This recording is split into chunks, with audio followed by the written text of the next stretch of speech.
première prison qu'on rencontre, c'est le ventre de la maman. D'une goutte d'eau éjaculée, il nous crée comme il veut et il nous façonne comme il veut. Dans une prison, on est coincé dans le ventre de la maman. On entend peut-être, mais on ne voit rien, on ne sait rien. Et puis on arrive à sortir de là, on a tous passé cette étape. La deuxième prison, c'est ce bas monde. C'est la salle d'attente. Alors il y a celui qui reste concentré sur le fait qu'il y a une porte là qui va s'ouvrir, on va m'appeler tôt ou tard. Et il y a celui qui se laisse distraire par ce qu'il trouve dans la salle d'attente. Parce que dans la salle d'attente, il y a de l'argent, il y a des femmes, il y a du business, il y a ceci, il y a la réputation, il y a tout le tralala de ce bas monde. Un château de cartes. Monsieur Mousseler, il a fini cette prison. Il est maintenant dans le Al-Qabr, dans la tombe. Et ça, c'est encore une autre prison, sauf que c'est la première prison de l'Akhira. Et là, il va être questionné. Restera le jugement. Et ensuite, Khalidina fiha. Soit le Jannah, ou soit un nar. En fonction de tes œuvres, de tes intentions, de ce que tu as préparé pour ce jour. Il y a ceux qui adorent Allah par crainte. Eux, ils ont peur. Je ne vais pas faire ci, je ne vais pas faire ça, il faut vite que je fasse ci, il faut vite que je fasse ça, parce que j'ai peur. Il y a ceux qui adorent Allah par espoir. Je veux faire ceci, parce qu'il y a Allah derrière. Je veux faire cela, parce qu'il y a Allah derrière. Il y a ceux qui aiment Allah par amour. Il faut naviguer entre les trois. Le prophète sallallahu alayhi wa sallam, il a dit, l'œuvre du croyant, elle est étonnante. Parce que tout ce qui lui arrive, c'est un bien. Mais ça, c'est que pour le croyant. Spécifiquement pour le croyant. Quand il lui arrive un bien, il remercie. Et c'est un bien pour lui. Et quand il lui arrive un mal, il patiente. Et c'est un bien pour lui. Aujourd'hui, on peut croire que c'est un mal. On peut être affligé. Mais c'est à nous de faire tous preuve de patience. Et comme a dit le frère, de bien réfléchir. Parce que tôt ou tard, la mort va nous prendre. Et quand l'âme elle remonte dans la gorge pour sortir, c'est trop tard. Mais là, on est tous conscients. On a les bras, on a les jambes, on peut œuvrer. Dieu il a créé l'espace. On peut se déplacer dans l'espace.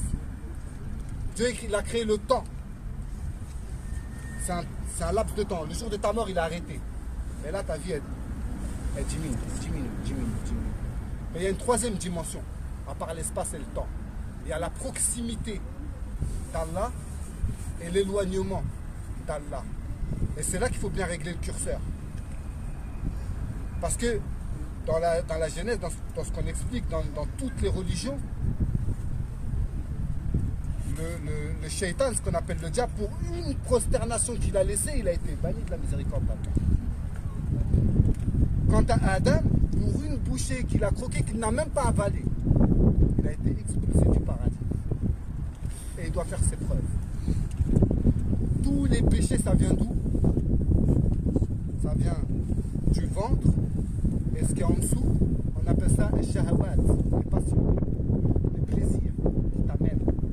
Ça, c'est ce qui a fait glisser Adam. Mais Dieu lui a pardonné.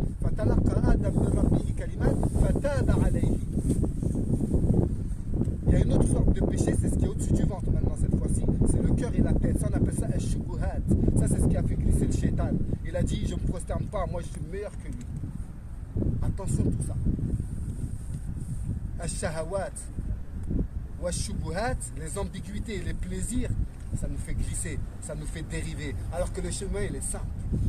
Il est tout droit. On te demande quoi? L'islam. Je reconnais seulement qu'il y a un Dieu. Et voilà ses prophètes. Et la prière. Maintenant que je sais qu'il y a un Dieu, qu'est-ce que je dois faire? Eh bien, je lui voue un culte. Je l'adore.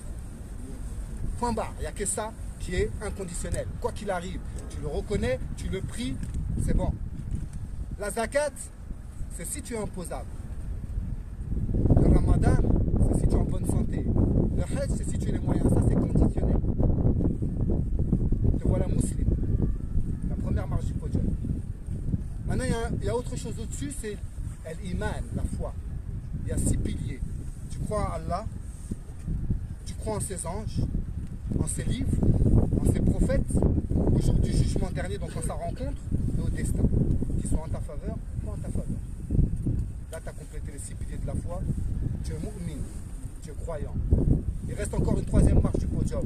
On appelle ça l'ihsan, l'excellence.